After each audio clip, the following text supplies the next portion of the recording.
When it comes to lubrication, this is another part that really gets neglected. It's these outside rear view mirrors on these older Mercedes-Benzes. Look at this one off a W126. When you try to move it, you can hardly adjust the mirror. So it gets very difficult to adjust the mirror while you're driving. Well, take a look at the amount of pivot points in this. You have a ball socket here.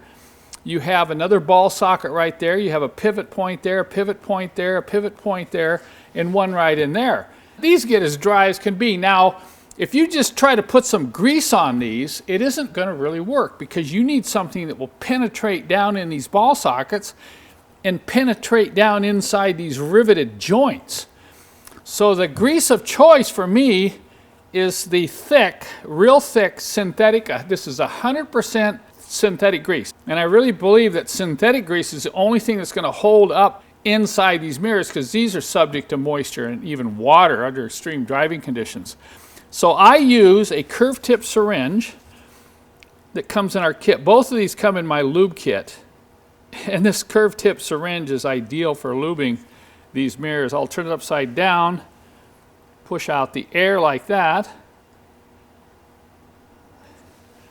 Okay, now I'm going to start here. And I'm going to lube this. I'll lube it in there. And I'm going to come on the back side and lube that ball joint. Then I'm going to lube this pivot point, lube that pivot point. Go ahead and let it soak it up.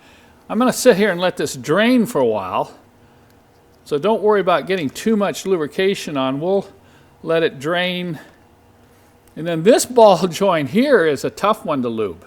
See how I just soaked that in? I'm going to let it just drip off here, and then I'll put a little bit right down in here.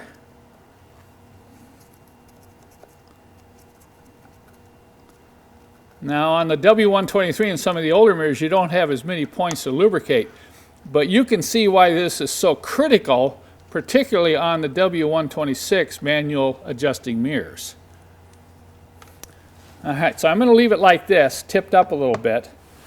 And I'm just going to let that drain for a while, and then I'm going to come back, let's say maybe 30 minutes, and we'll work that and see how much better that mechanism moves now.